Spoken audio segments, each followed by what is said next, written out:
ça, tu peux couper. Hello tout le monde, Oh, salut les filles. salut.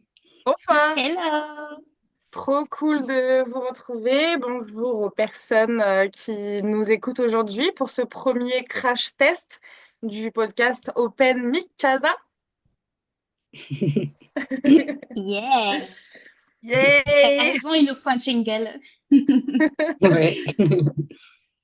On avait envie de tester aujourd'hui, d'ouvrir nos micros pour aborder certains sujets en lien avec l'entrepreneuriat, puisqu'on s'est toutes rencontrées lors de l'espace de coworking Open Casa, qui a eu lieu au mois de novembre, qui a été organisé par Pauline ici présente et Romu, qui n'est pas là avec nous ce soir, mais auquel on pense bien fort. Euh, du coup, nous nous sommes rencontrés à cet espace de coworking qui était la première édition au mois de novembre. Pauline, est-ce que tu veux nous parler un petit peu de cette nouvelle folle aventure dans laquelle vous vous êtes lancée avec Romu? Carrément. Alors, avec Romu, ça faisait bien une bonne année qu'on se disait qu'on voulait rassembler les entrepreneurs pays dans un événement autour du business, mais aussi du bien-être, du développement personnel, pour que chacun puisse trouver un espace de rencontre, de croissance, de progression pour soi-même et pour son business. Et du coup, on a créé Open Casa avec la première édition début septembre, avec quand même comme fil rouge la convivialité, le partage et les échanges, parce que c'est quand même ce qui marque beaucoup cet événement, cet aspect, c'est ça, convivialité et partage, avec des moments à la fois où on va travailler sur nos business de façon relativement sérieuse, je dis bien relativement, des moments avec des ateliers et des intervenants qui vont parler de leur expertise et partager leurs connaissances, et des moments un peu plus festifs, un peu plus conviviaux. Voilà. Et la prochaine édition, c'est en décembre. C'est quand du coup? Du 2 au 5 décembre, et cette fois-ci, ce sera dans une belle villa à l'étang salé.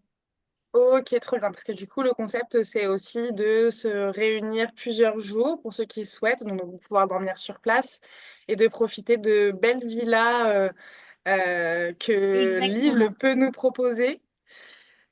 Tout à Donc, fait. trop D'où le bien. nom Open Casa. Yeah! En tout cas, on a toutes participé à cette première édition qui a été une vraie réussite où on a pu toutes et tous rencontrer de nouvelles personnes dans le domaine de l'entrepreneuriat, dans différentes branches. Aujourd'hui, nous, toutes les quatre réunies, on travaille toutes dans l'accompagnement. On accompagne les gens d'une manière différente. Je vous laisse faire un petit tour de table pour vous présenter rapidement, Jennifer. Bonjour. Alors, moi, je suis une ancienne chercheuse qui travaillait sur les maladies métaboliques liées au stress et je me suis reconvertie dans l'accompagnement à la gestion du stress au travail. Du coup, j'aide les femmes entrepreneuses, plus spécifiquement, à comprendre un peu leur relation au stress, mais aussi au travail, afin d'avoir un rythme de travail plus sain. Donc Ok, voilà. Et j'ai connu ce petit groupe grâce à Open Casa. oui, merci Open Casa. Trop cool. Zineb, à ton tour. Zineb, donc moi, ancienne cadre dans le marketing. Mon dernier poste, c'était directrice d'agence de communication. À mon compte depuis 2 ans dans la formation et en fait, vraiment mon objectif, ce que je commence un petit peu à lancer, c'est accompagner les personnes en reconversion, les personnes qui cherchent un petit peu à découvrir des sujets nouveaux, dans la découverte des sujets autour du marketing d'une manière générale, et puis aussi du marketing digital, de l'IA, des tendances du marketing, de comment construire un business plan. C'est vraiment, ça peut paraître assez large, mais finalement, on revient sur les mêmes sujets. L'idée vraiment, c'est de dédramatiser tout ça parce que c'est des mots qui paraissent un peu pompeux, qui peuvent faire peur à plein de gens, mais finalement, quand on parle, on n'a pas inventé l'eau chaude, c'est vraiment des choses qui sont très simples à comprendre. Le tout, c'est de les expliquer d'une manière très pédagogue et puis finalement, on se rend compte, tout le monde comprend ce que c'est. le marketing. Tout le monde comprend ce que c'est de mettre en place des stratégies, mais ils mettent pas les mêmes, les bons mots dessus. Donc voilà, mon objectif vraiment, c'est d'accompagner des porteurs de projets, des personnes en reconversion, des personnes qui cherchent en fait simplement à monter en compétence sur certains sujets autour du marketing. Donc voilà, de les accompagner au one-to-one ou un petit peu. Mais voilà un petit peu ce que je fais Ok. aujourd'hui. Merci pour cette présentation. Effectivement, il y a beaucoup à apprendre pour les personnes qui débutent dans le milieu, donc c'est trop bien. Merci, Pauline. Hello. Re-hello. Alors, pour ma part, hello, moi je me spécialise sur les réseaux sociaux essentiellement. C'est-à-dire que je vais accompagner les entrepreneurs à se créer une stratégie de contenu qui soit efficace sur les réseaux sociaux pour qu'ils puissent y trouver leurs clients et développer leur business grâce à ça. Donc, les entrepreneurs, c'est-à-dire soit les entreprises à impact, qui sont engagées écologiquement ou sur un aspect social, ou alors les entrepreneurs qui sont en solo et qui font de l'accompagnement type coach, thérapeute, formateur, ce genre de choses. Avec qui tu partages les mêmes valeurs en tout cas. Exactement. Yes, trop bien. Eh bien, je vais me présenter rapidement aussi. Je m'appelle Clémentine, je suis coach et formatrice. J'accompagne euh, les femmes coachs et thérapeutes qui ont envie de développer une expertise pour se démarquer sur le marché de l'accompagnement qui est aujourd'hui, dans lequel aujourd'hui on est nombreuses. Donc, il y a une nécessité de se démarquer en étant soi-même. Et donc, du coup, il y a aussi une nécessité de se reconnecter à soi, à son expertise, à sa fameuse zone de génie, comme j'aime l'appeler. Et donc, principalement, j'accompagne des femmes hypnothérapeutes, sophrologues, coachs, naturaux et encore plein d'autres pour les aider à briller sur le marché de l'accompagnement. Voilà, en tout cas, merci d'être là. Merci de prendre le temps de nous écouter pour ceux qui nous écoutent actuellement. Et aujourd'hui, on avait envie d'aborder un sujet qui a justement un lien avec la création d'Open Casa, qui est le sentiment de solitude lorsque nous sommes dans l'entrepreneuriat, notamment auto-entrepreneur. Un sentiment et une problématique qui peut se ressentir assez rapidement quand on se lance parce qu'on est seul face à nous-mêmes, seul face à nos problèmes, à la fois nos problèmes techniques, administratifs et puis aussi émotionnels parce que après tout ça vient pointer le bout de son nez ce fameux syndrome de l'imposteur, des fameuses peurs de se montrer, de se vendre, etc. Et aujourd'hui, on avait envie de se réunir pour en discuter, pour justement montrer aux personnes qui nous écoutent qu'on vous comprend, que c'est quelque chose qu'on a traversé aussi, et surtout qu'il y a des solutions aujourd'hui pour pallier à ça, et que on le sait, on avance plus loin lorsqu'on est entouré, et que c'est aussi important de pouvoir demander de l'aide lorsqu'on en a besoin. Donc on avait envie d'aborder tout ça. J'aimerais, dans un premier temps, euh, poser une question à Zineb. Euh, Tout à l'heure, j'évoquais justement ce fameux syndrome de l'imposteur. Et est-ce que toi, Zineb, quand je te parle du syndrome de l'imposteur, ça t'évoque quelque chose ou pas? Bon, bah écoute, je crois que tu m'as bien écouté quand on s'est rencontrés lors de l'Open Casa, c'est ça? Bah, en fait, le syndrome de l'imposteur, c'est littéralement mon petit copain tous les matins quand je me réveille pour me dire bah, aujourd'hui, je vais aller devant des gens, je vais les former.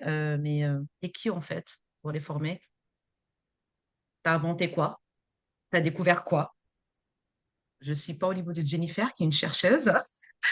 Mais du coup, il y a effectivement ce syndrome qui, malgré, enfin, je me suis lancée à mon compte, je savais on va dire, ma valeur.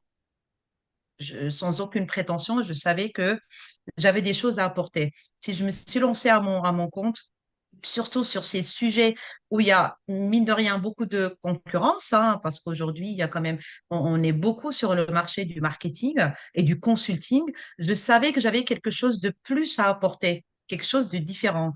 Mais malgré ça, quand on se réveille le matin, on se réveille tous, enfin, je veux dire, c'est une image, hein, c'est pas vrai, nus en notre lit et du coup, nu de tout. Et en fait, bah, on est face à soi-même et on se dit, bah, qu'est-ce que je vais apporter aujourd'hui de plus? Qu'est-ce que je vais donner aux gens?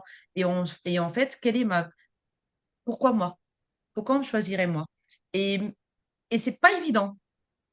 Ouais. C'est pas évident tous les jours de se regarder dans le miroir et de dire You can do it, you worth it. C'est pas évident d'aller comme Simone, comment elle s'appelle la gymnaste là, qui dit You got it avant d'aller faire son saut. C'est pas évident. Des fois, tu arrives devant ton miroir et tu dis C'est bon, tu l'as, tu peux, vas-y. Tu sais ce que tu fais, tu sais pourquoi tu le fais, tu sais de quoi tu es capable, vas-y. Et en fait, c'est des matinées où tout va bien, où tu vas tu es une working girl, tu es la reine du monde, tu y arrives. Et des fois, tu te réveilles, tu fais. Voilà. Donc, c'est pas évident tous les jours. Et effectivement, ce syndrome de l'imposteur, apparemment, j'ai lu des articles où ça n'arrive qu'aux gens qui, a priori, ils ont quand même quelques qualités. Parce que ben, les gens qui n'ont pas conscience qu'ils n'ont pas les compétences n'ont pas ce syndrome-là, apparemment. Exactement, parce que Je. dans les Pardon. phases d'apprentissage, la dernière phase de l'apprentissage, lorsque c'est bon, les compétences sont bien installées, sont bien là, tu deviens inconsciemment compétente. Donc, tu n'as plus Voilà. conscience de ce dont tu es compétente et de ce dans quoi tu es bonne. Pauline, tu voulais C'est ça. intervenir? Ouais, je voulais souligner effectivement que beaucoup d'entrepreneurs et surtout entrepreneuses, j'ai le sentiment, à ressentir ce syndrome de l'imposteur. Et ma question pour Zineb, c'était, est-ce que tu as l'impression que c'est accentué par le fait que tu entreprends toute seule ou pas? Ou est-ce que le fait peut-être d'en parler à d'autres entrepreneurs déjà, c'était déjà arrivé, est-ce que ça t'a aidé? Je te rejoins sur ce côté où je dirais pas que c'est propre aux femmes, mais c'est accentué côté femme. Quand j'en parle autour de moi, c'est quand même accentué côté féminin. Mais j'ai pas fait de recherche, j'ai pas fait d'études, j'ai pas réuni des chiffres pour être sûre de mon propos. Mais effectivement, c'est quelque chose quand même qui est accentué, pardon, côté féminin. Maintenant, est-ce que c'est propre aux femmes? Je sais pas. En tout cas, quand j'étais salariée, quand j'étais cadre, ça m'arrivait aussi, mais ça durait un laps de temps très court. Et vraiment, je prenais un poste, ce qui est tout à fait normal. On arrive, on ne sait pas où est-ce qu'on débarque. Et puis, bah voilà, au bout de quelques semaines, c'était plié. Et puis, j'enchaînais, en fait. Il n'y avait plus de sujet. Il n'y avait vraiment plus de sujet. Or là, ça fait 2 ans que je suis à mon compte. Et je dis pas que c'est tous les matins, mais allez, on va dire au moins une fois par mois, je suis en mode. Pour rebondir Et là-dessus, ouais. par rapport à est-ce que les femmes sont plus impactées par en tout cas plus touchées par ce syndrome de l'imposteur? Justement, c'est marrant, la semaine dernière, j'ai discuté avec un homme qui me disait être complètement atteint de ce syndrome-là. Mais je pense aussi peut-être que les femmes vont un peu plus s'autoriser à l'exprimer et à le ressentir dans un effet de vulnérabilité peut-être un peu plus chez les femmes que chez les hommes. Euh, Si. et du coup, euh, c'est vrai que de mon côté, j'aurais une solution pour pallier à ça. Ce serait peut-être justement de prendre conscience de sa valeur, prendre conscience de son potentiel, de sa potentialité. Mais il y a aussi peut-être quelque chose que Jen, tu pourrais apporter de plus à ça, dans le sens où tu disais tout à l'heure que la, la notion de s'entourer, d'être vraiment dans le groupe était hyper important lorsqu'on travaille seul à notre compte, parfois face à nos idées devant notre ordinateur, face aussi à certains doutes après un accompagnement avec un client ou une cliente. Qu'est-ce que tu penses de cette notion de groupe, toi, Jennifer?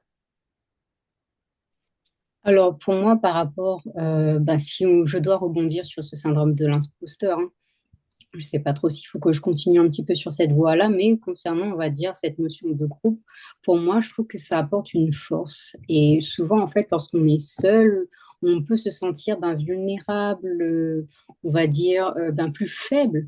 On est tous des êtres primitifs. À la base, on est des animaux et un animal qui est tout seul dans la jungle face à plein de potentiels prédateurs va dire, danger. Et souvent, bah, quand on entre dans le marché de l'entrepreneuriat, on peut se sentir en danger face à tous les problèmes, toute l'adversité, toutes les personnes qu'on peut avoir, les concurrents, même si c'est inconscient. Et du coup, de s'entourer de personnes ben, qui nous ressemblent, de s'entourer de personnes qui comprennent nos problèmes, de s'entourer bah, concrètement de personnes bah, qui sont dans l'entrepreneuriat, parce qu'en fait, de pouvoir parler le même langage que l'autre, ça permet aussi cette reconnaissance qu'on a besoin, la reconnaissance ben, de nos mots, la reconnaissance aussi de ce qu'on traverse. Et je trouve que ça permet de nous rendre un peu cette force que des fois on perd quand on est seul.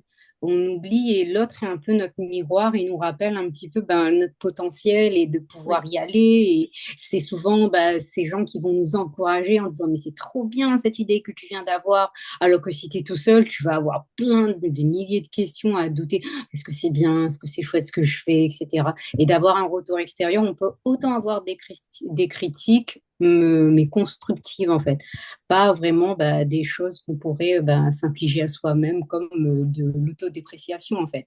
Ça ouais, peut c'est arriver ça. que bah, à force d'être seul en fait, et d'avoir tellement de gens autour de nous ben, qui peuvent avoir les mêmes compétences que nous. Maintenant, j'ai l'impression que, je ne sais pas si c'est le fait de devenir entrepreneuse me fait voir plus de gens entrepreneurs, mais j'ai l'impression que le marché commence à, on va dire, à s'amplifier. On va dire que maintenant, quand quelqu'un bosse dans un domaine, eh ben, avant, on avait voilà, 20 personnes dans le domaine, mais maintenant, voilà quoi, surtout dans le métier de l'accompagnement, le coaching, en plus, si on va dans le digital, eh ben, on peut se retrouver noyé parmi toutes ces personnes-là. Ouais. Et parfois, ben, ça peut être effrayant. Soit on le considère comme effrayant, soit on le considère comme un avantage de s'entourer ben, de personnes qui ne considèrent pas ben, ces choses, on va dire, qu'on a en commune comme ben, des menaces. Et là, en fait, se crée un cercle solide avec qui on peut avoir ben, comme des fondations. Et ben, je pense que ça peut permettre augmenter ben, la confiance. En tout cas, moi, c'est mon ressenti perso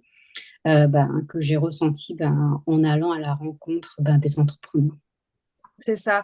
Et tout à l'heure, tu évoquais justement la notion de prendre sa place dans un domaine où aujourd'hui, on est tous très nombreux et très nombreuses, et prendre sa place en étant aussi entouré, parce que, comme tu l'as très bien dit, euh, l'effet miroir avec les gens qui nous entourent, qui vont nous encourager, qui vont nous rappeler que cette petite voix dans notre tête qui nous rappelle le matin que c'est nul ce qu'on fait, que ça n'a pas de valeur et que c'est mieux à côté, n'est pas réelle. Et du coup, nous encourage à continuer d'avancer. Pauline, tu voulais intervenir là-dessus aussi.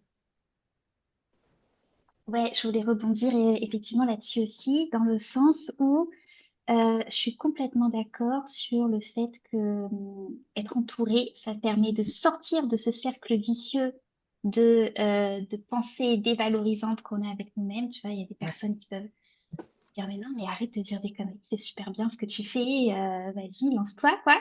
Et justement, ce petit lance-toi, je trouve qu'il est super important parce que, en tout cas, personnellement, être entouré, ça me permet de passer à l'action, de sortir de ce truc de la réflexion et d'avoir quelqu'un qui me donne ce petit coup d'impulsion pour me dire, mais vas-y, passe à l'action, essaye, tu verras bien. Et c'est cette action, en général, qui me permet ensuite de gagner confiance et de faire partir ce syndrome de l'imposteur. Parce que finalement, c'est de la peur. Le syndrome de l'imposteur, de l'imposteur, c'est de la peur. Peur de mal faire, peur d'être rejeté, peur d'être jugé. Et l'action permet de contrer ça. C'est ça. Et mine de rien, être entouré, ça te permet quand même vachement de passer plus à l'action que si t'es seul à ruminer, quoi. Complètement. La confiance en soi, ça va être Je vais un... lever ma ça- main en direct Ouais, parce que je n'ai vas-y. pas réussi à trouver si je peux du coup rebondir avant la question Oui, d'après. Alors, bah, effectivement, en fait, pour un peu par rapport au retour de Jennifer et de Pauline, quand je parlais en tout cas de syndrome de l'imposteur, c'est pas vraiment. Alors, à fond, je suis d'accord avec vous, mais c'est pas. Je me compare par exemple jamais aux autres. Sincèrement, je ne suis jamais dans la comparaison. Je ne suis jamais dans le elle, il est mieux que moi. Vraiment. Je suis en fait face à moi-même. Et ça, je trouve que je sais pas si c'est pire, parce que tu es vraiment face à toi-même. Mais je sais que personnellement, en tout cas, je ne sais pas si c'est le cas pour d'autres, si bah, les personnes qui nous écoutent vont s'y retrouver ou pas. Mais en tout cas, personnellement, je suis vraiment pas dans la comparaison. Lui, il est mieux que moi, elle est meilleure que moi, etc. C'est pas du tout le cas. C'est juste de se mettre des barres, des objectifs tellement hauts, de se dire, ben, justement, les gens. Et en fait, Pauline, ce que tu disais, c'est que quand tu es entouré des gens qui te disent, vas-y, tu peux, c'est génial. Mais des fois, ça peut mettre une pression de dingue, de dire, mais pour toi, c'est comme ça. Mais toi, je te connais, mais tu peux le faire. C'est facile pour toi, c'est easy. Et en fait, toi, tu es là, mais comment ça, c'est easy? Et en fait, limite, des fois, ça met encore plus de pression parce que tu dis, mais qu'est-ce que les gens voient en moi, ce que moi, je ne vois pas en moi? Et donc, on revient un petit peu à ces certaines pensées limitantes où tu dis, mais pourquoi eux, ils le voient et pas moi? Je le vois, bah, je le vois 3 fois sur 4. Mais la quatrième fois, tu te rappelles pas des 3 fois. Tu es dans le bad, tu es dans le truc. Donc, tu n'es pas open, en fait, à l'univers. Et en fait, c'est vraiment ça, c'est pas forcément se comparer. Je me suis jamais comparée aux autres. Et, j'estime et j'espère d'ailleurs, je suis entourée de vous, je suis entourée de Pony, je suis entourée de Romu depuis des années. J'ai quelqu'un à la maison que tout le matin, il me dit, tu vas tout déchirer aujourd'hui, tu vas tout défoncer aujourd'hui. Mais c'est gentil, c'est mignon, et ça fait pas le oui. Par contre, se retrouver, ce qu'elle a dit, Pauline, au début, quand tu te lances à ton compte, c'est pas la même. Donc, quand ton entourage n'est pas à son compte, on parle Ah plus le oui, même langage, on n'a plus les mêmes peurs, on n'a plus les mêmes challenges, on n'a plus les mêmes défis. Et en fait, on a beau avoir des gens qui nous disent, oui, non, mais c'est super, ça va aller, on n'a pas les mêmes peurs. C'est ce que tu disais, les peurs, la petite boule là au ventre. Pour chaque décision devient vitale en fait. c'est ça. Or, Et en en tant que fait, cadre, désolé, hein, ça me fait c'était pas penser le à, cas. à ses amis ou ces entourages qui sont pas dans l'entrepreneuriat et qui te disent, Et mais qui pourquoi tu te te prends la motive. tête? Pourquoi tu te prends la tête? Vas-y, lance-toi, c'est génial, mais tu te poses trop de questions. Bah oui, je me pose trop de questions, c'est ça le problème, mais comment faire pour arrêter? Et du coup, c'est vrai que s'entourer de personnes entrepreneurs qui connaissent cette Voilà. espèce de laboratoire qui est tout le temps en marche, en train de se poser 10 000 questions liées à la peur de l'échec, à la peur de la réussite, à la peur d'être vu, d'être démasqué ou plein d'autres Et du choses, d'être jugé complètement. Bah oui, c'est hyper important d'être entouré de personnes qui vont comprendre ce qu'on traverse. Et ça a été le cas d'ailleurs avec vous, vous les filles et les autres participants d'Open Casa première édition, où on a pu avoir ces espèces de conversations tellement profondes là-dessus, sans tabou, on ne se connaissait pas, et puis finalement, on a passé des heures entières à discuter de ça, de nos états d'âme, et donc oui, très très important. Jennifer, tu voulais intervenir là-dessus. J'ai vu que tu levais la main. Oui, Là, tu viens je de voulais intervenir. la baisser. En fait, je voulais intervenir sur ce que Pauline avait interagi, mais on était parti tellement loin que du coup, je savais plus comment revenir en arrière. En fait, Trop bien. mais j'aime bien ce que vous venez de dire là quand même. Je vais rebondir vite pour pouvoir faire le lien. On va dire que moi, mon expérience, elle est complètement différente par rapport à Zineb, qui a beaucoup d'encouragement. Moi, c'est plus en fait des proches qui ne sont pas du tout dans la réalité de l'entrepreneuriat et qui ne connaissent pas forcément la réalité du terrain, et en fait qui peut aussi te demander, te faire douter en fait d'être allé dans l'entrepreneuriat en te disant pourquoi en fait tu prendrais pas un boulot à la moindre petite comment dire ça, euh, petit souci que tu as ou doute un peu, pour eux c'est comme si c'était une remise en question en mode ah ben c'est bon, t'aurais dû rester en fait en mode de salarié, pourquoi tu te prends la tête en fait. C'est dur d'être son propre patron, tandis que quand on va vraiment avec des personnes qui ont eu peut-être ces mêmes soucis, et peut-être que là on va vraiment, on va dire, pouvoir aller au-delà du problème mais avec une autre vision, avec quelqu'un qui a déjà traversé en fait le même couloir, le même chemin en fait, ce tunnel noir des fois où tu t'en sors pas, et ben au final, ben, les gens qui ne connaissent pas l'entrepreneuriat, ils pourront autant avoir comment dire ça, des conseils qui peuvent favoriser notre essor, mais comme nous enfoncer. Mais au final, les seules personnes qui peuvent vraiment nous conseiller, c'est des gens qui ont vraiment, ben, qui connaissent vraiment c'est quoi l'entrepreneuriat et de s'entourer d'entrepreneurs, de pouvoir en parler avec des gens qui parlent le même langage que nous, je trouve que c'est plus, on va dire, fructueux. Et du coup, par rapport à mon intervention, en fait, moi, ce que je voulais dire, c'est que comme Pauline, je m'étais rendu compte que oui, de s'entourer et de parler un peu de ce qu'on fait, ça permet d'aider au passage à l'action parce que moi, en fait, j'avais beaucoup du mal en fait à décoller au début de mon activité. Je commence à peine et on va dire que ben je ne sais pas si c'est le syndrome de l'imposteur, mais il y a cette timidité à se montrer, à parler, mais aussi à savoir vraiment, ben, est-ce que ça va plaire et du coup de se lancer, d'en parler.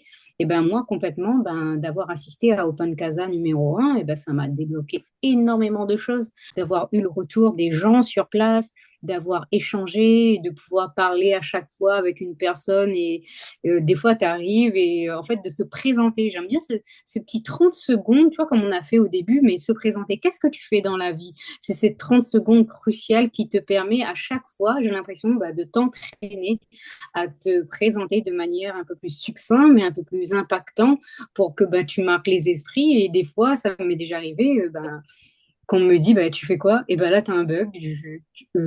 Waouh. Et en fait, d'aller à la J'essaye. rencontre, ouais, voilà, c'est ça.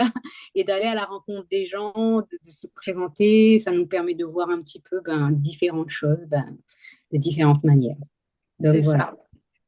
Merci pour ça, Jen. Pauline, dis-nous tout. Yes, je voulais vous parler d'un truc que j'ai vu sur Insta l'autre jour. Ça m'a trop parlé. Je vous le partage. C'est Allez. que, en fait, il y a une différence, tu vois, entre avoir des amis et avoir des alliés. Dans le sens où, par exemple, moi, si je prends mon expérience, j'ai des amis qui veulent le meilleur pour moi, tu vois, mais sauf qu'ils sont pas entrepreneurs.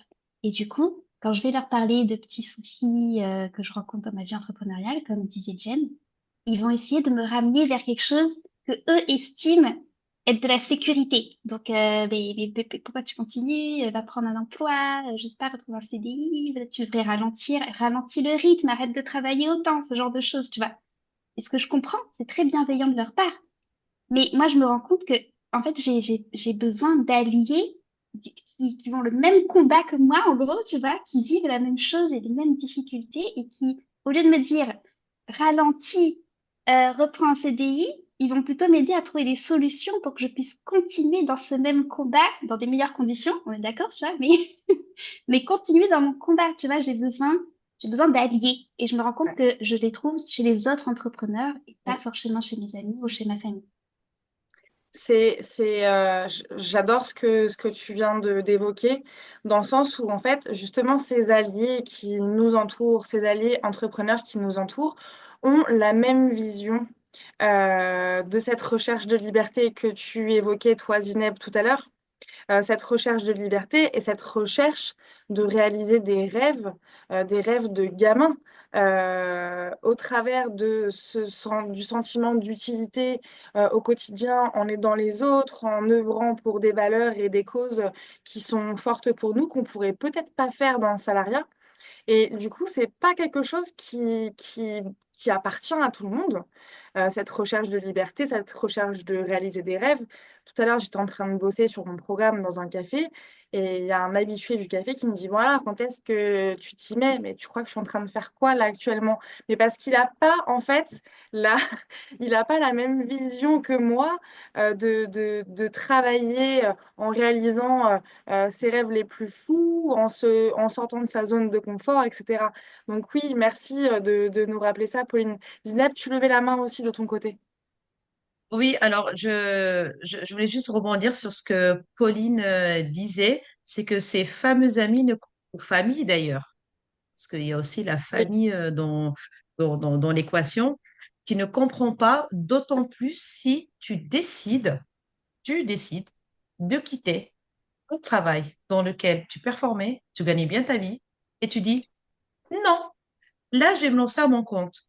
Là, tu sors justement de leur zone de confort, tu ouais, perturbes toute leur matrice. c'est Là, clair. tu crames tous les neurones. Il y a- Ils comprennent pas d'où, d'où tu quittes ce travail dans lequel tu étais bien, ce salaire dans lequel tu étais confortable, et tu décides de te mettre en danger. Et maintenant, tu es en train de pleurer pour dire, ah là là, je suis pas sûre. Et en fait, et on peut les comprendre. Bien sûr. Ouais, On peut les comprendre. Parce que, comme tu disais, ça vient pas d'une mauvaise intention, ça vient d'un schéma où il faut avoir un salaire, il faut avoir un emploi, pardon, un salaire, une maison, un mari, des enfants. Et ça, c'est un schéma.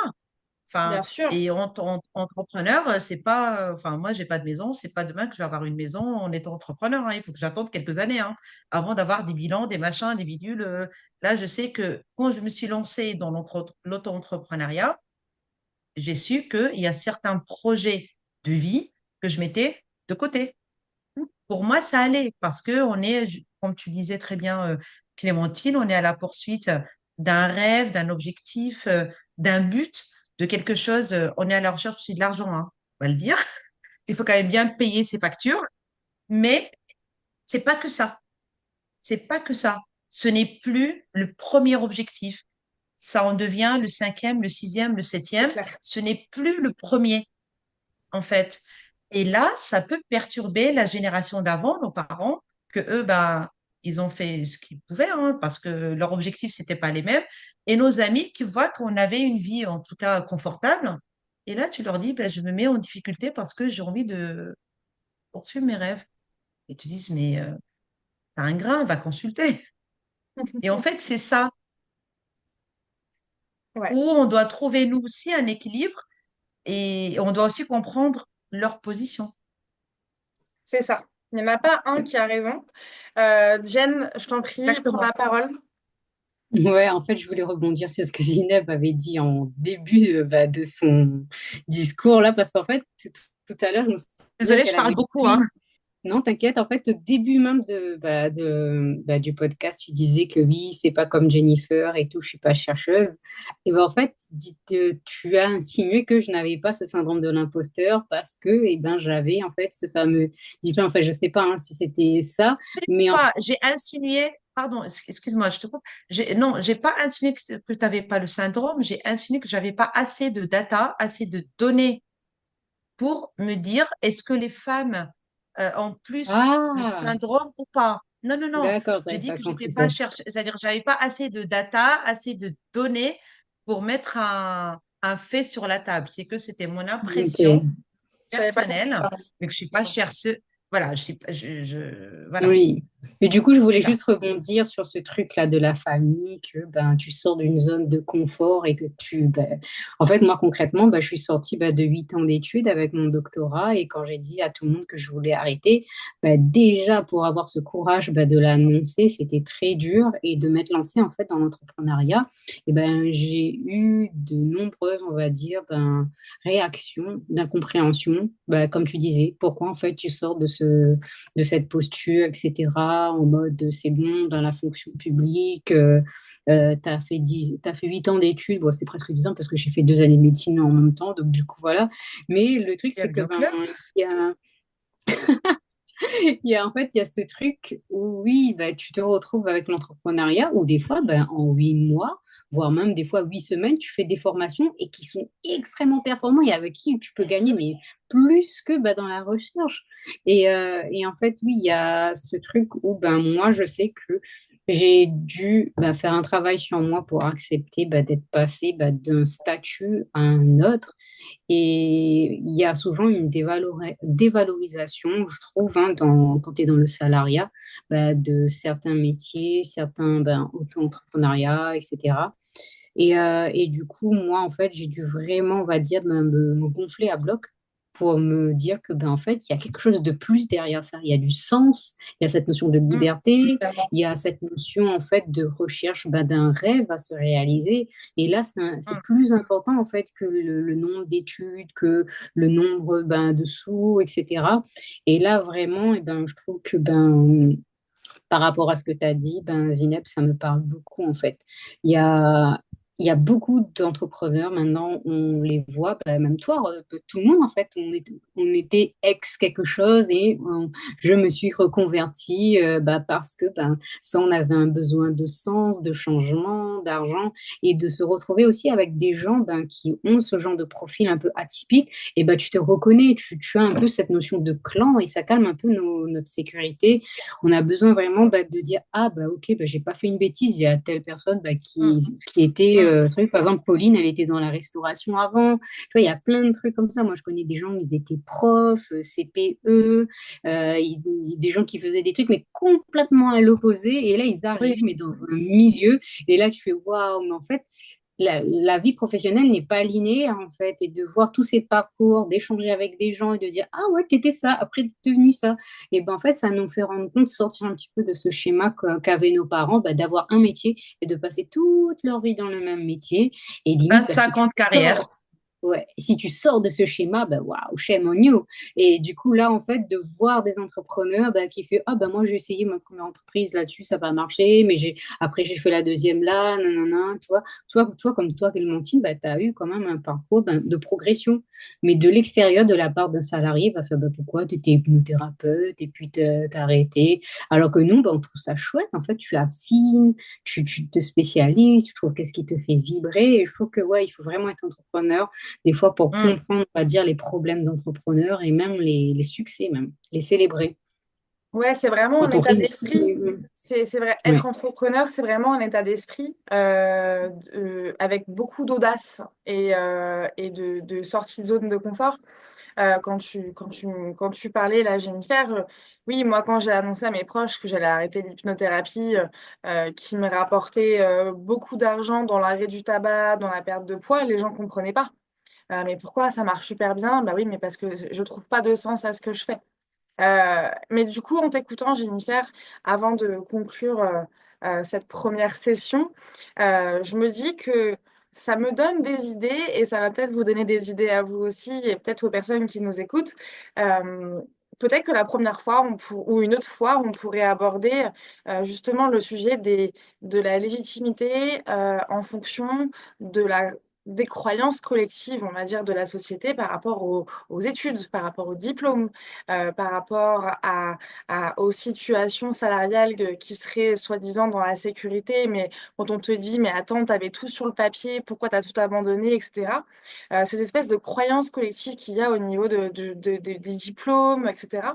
Et de la légitimité qu'on accorde à ça, alors que quand on regarde bien les plus grands entrepreneurs internationaux, ont quasiment pas fait d'études. Pour la plupart. Donc voilà, je lance une bouteille à la mer. N'hésitez pas, ceux qui nous écoutent, ceux et celles qui nous écoutent, à rebondir là-dessus si vous avez des propositions à nous faire. Euh, du coup, pour conclure, ben moi, je me dis effectivement que c'est peut-être compliqué de s'en sortir tout seul quand on est solopreneur et c'est très, très, très important de savoir s'entourer des personnes qui sont plutôt des alliés et qui nous comprennent et qui peuvent nous soutenir et parfois aussi nous mettre en lumière certaines choses que nous, on ne voit pas toutes seules dans notre caca, là, face à nous-mêmes avec nos peurs, nos doutes et notre petite voix hyper accusatrice. Du coup, est-ce que quelqu'un voudrait conclure aussi cette première session avec un petit mot de fin?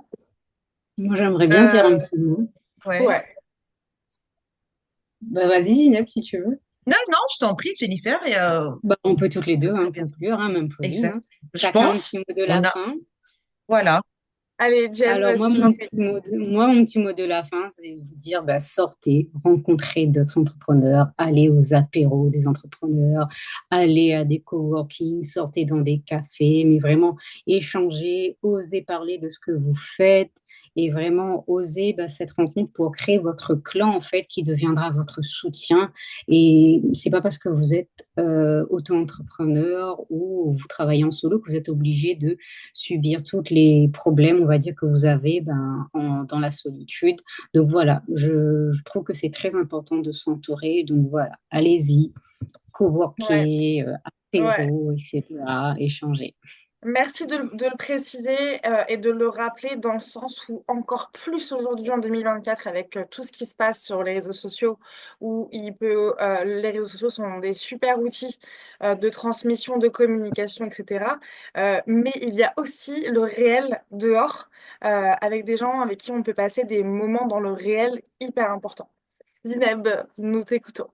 Alors, Jennifer a quand même bien résumé ce que j'avais en tête. Je compléterai juste par dire en fait, allez, osez, sortez, faites des rencontres, mais sans intention. Quand on est entrepreneur, on peut pas être là à la recherche de coworking qui va dans l'autre sens. Aller dans des soirées, on part de notre sujet. Il faut vraiment, on va dire, tous déconnecter, aller à la rencontre des gens, aller dans des coworking, des after-work, des master class, tout ce qui est à notre portée. Et en fait, je trouve que au moment où on parle aux gens, sans intention, c'est-à-dire sans cet objectif de vouloir lui passer un message parce que peut-être que lui, il va investir dans mon entreprise, ou peut-être que lui, il va devenir mon client, ou peut-être que lui, donc on lui parle en toute transparence, et c'est là où ça se passe, c'est là où la magie opère.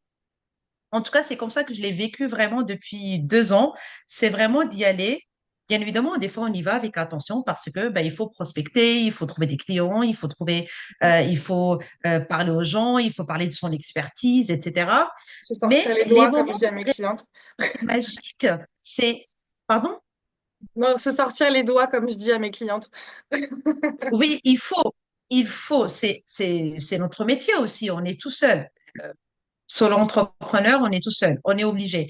Mais des fois aussi, de se permettre pendant ces moments de open casa, pendant ces moments de coworking, pendant ces moments de after work, etc., justement, c'est le seul moment où on peut être juste zen. C'est les seuls moments où on parle à des gens qui comprennent ce qu'on dit. On n'a plus vraiment besoin de faire d'efforts d'explication, d'efforts de se prouver, de prouver, etc., etc. Et en fait, c'est là où la magie opère, je trouve. Ouais, C'est c'est là vrai. où, bim, les idées arrivent, l'émulsion. L'autre te dit, ah, mais tu pourrais faire ci, tu pourrais faire ça. Et l'autre te dit, ah, ben moi, je connais quelqu'un, tiens, je vais te donner son contact. Et en fait, ça se passe là, sur Clairement. des moments où on est en zénitude. Par rapport à Open Donc voilà, Casa, franchement, c'est clair que tu as tout à fait raison. voilà. Moi, ça a été mon premier pas entrepreneurial à La Réunion, au Open Casa, parce que ça faisait 1 an que j'avais fait une pause enfin, en tout cas dans le présentiel et dans le réel, puisque je fais tout en digital depuis 1 an.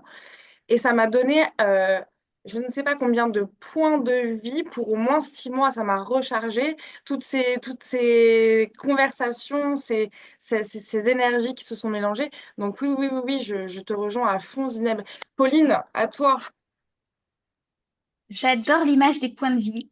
C'est exactement ça. J'ai ressenti exactement la même chose. En plus, ça fait une super transition avec ce que j'allais dire.